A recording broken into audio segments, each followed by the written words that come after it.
Qué locura, por favor. Todavía tengo la voz ronca de tanto gritar. Y es que los argentinos no miran fútbol. Los argentinos viven el fútbol. Lo sufrimos en la sangre. En junio y julio el frío pegó fuerte en Buenos Aires. El país se paralizó por completo. Las calles estaban desiertas durante los partidos. Los negocios cerraban y solo se escuchaba el eco de los televisores en las ventanas. Todo empezó en la fase de grupos. Nos tocó Argelia, Austria y Jordania. Si miran los resultados dirán, qué fácil. Le ganaron 3-0 a Argelia, 2-0 a Austria y 3-1 a Jordania. Jugaron sólidos, tocando la pelota y demostrando por qué eran los campeones del mundo. En las calles la gente estaba confiada. Se armaban los asados en la tarde, se cantaban en las plazas, pero el hincha argentino tiene un sexto sentido. Saben que la felicidad en el fútbol nunca es gratis y sabían que el sufrimiento estaba en la vuelta de la esquina. Y vaya, si llegó, 16avos del final contra Cabo Verde. Un equipo que no era un gigante histórico en los papeles, pero en la cancha corría como si se acabara el mundo. Empataron, llevaron al equipo de Argentina al límite. Yo estaba viendo el partido en casa y les juro que no volaba una sola mosca de la tensión que había. Tuvimos que ir a la alargue, esos 30 minutos extras donde las piernas no responden y solo se juega con el corazón. Ahí apareció la famosa mística de tener huevos. Ganamos 3-2, pero todos terminamos agarrándonos la cabeza. Literalmente fue el primer gran infarto del torneo. Días después vino el juego de octavos de final. Mamita querida, qué partido, otro 3-2, de locos. Era una ida y vuelta tremenda, ellos atacaban, Argentina respondía.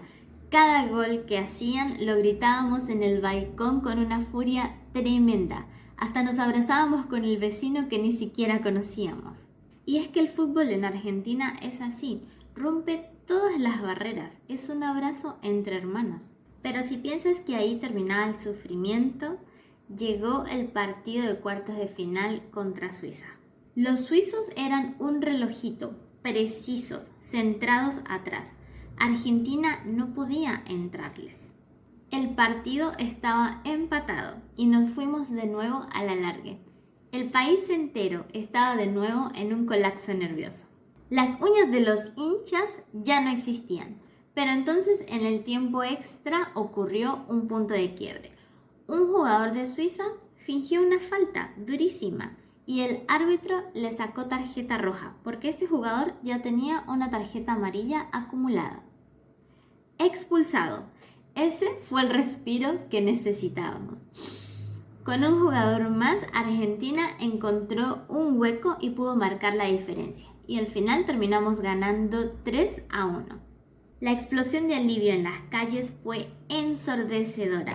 Los autos tocaban bocina, la gente salía con banderas. La selección entraba a semifinales. Y acá me detengo, chicos, porque la semifinal no fue un partido de fútbol, fue el partido. Inglaterra versus Argentina. Hacía años que no se enfrentaban en un mundial. Para Argentina, enfrentar a Inglaterra va mucho más allá de una pelota. Hay una historia que atraviesa el alma, el recuerdo siempre vivo de las Islas Malvinas. No es odio, es una carga emocional gigantesca. Ellos sentían que tenían que ganar este partido por sus abuelos, por su historia y por orgullo. El partido fue una guerra táctica. Ellos tenían un equipo rapidísimo y muy fuerte. Y cuando íbamos empatados, la tensión era insoportable. Yo recuerdo mirar al cielo y pedirle ayuda a todos los santos. Y me escucharon porque el milagro llegó. El partido terminó 2-1. El obelisco en Buenos Aires desapareció bajo un mar de gente. Lloraban, gritaban, cantaban la canción de la cuarta estrella. Le habían ganado a Inglaterra. Esa noche nadie durmió en Argentina. Celebraron como si ya tuvieran la copa en la mano. La mística de ese equipo que dejaba la vida en cada jugada nos había enamorado por completo. Y finalmente llegamos al 19 de julio, la final contra España. ¿Y qué decirles? El fútbol te da revanchas, pero muchas veces también te rompe el corazón. Fue un partido muy cerrado, difícil. España jugaba bien, Argentina intentaba defender con uñas y dientes. Finalmente llegaron los 90 minutos y continuaban empatados. Así que otra vez Argentina se iba a un alargue. Era el tercero en este torneo. Los jugadores argentinos ya no tenían oxígeno, estaban corriendo con el alma.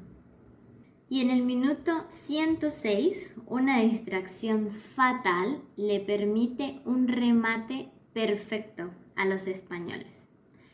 Perdimos 1-0. El silbato final sonó. Hubo un silencio eterno. Y sí, la verdad es que lloramos todos. Pero ¿saben qué pasó después?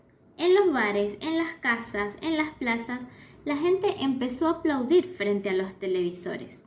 Un aplauso lleno de lágrimas y de orgullo, porque este equipo no nos dio la copa esta vez, pero nos dio algo mucho más grande. Nos demostró lo que significa no rendirse nunca, luchar con pasión y defender los colores de su bandera hasta el último aliento. Y eso, amigos, es lo que hace que el fútbol argentino sea único en todo el mundo. ¿Qué les pareció esta historia? Cuéntenme en los comentarios cómo viven ustedes el fútbol en sus países. No olviden dejar su me gusta y nos vemos en el próximo video. ¡Chao!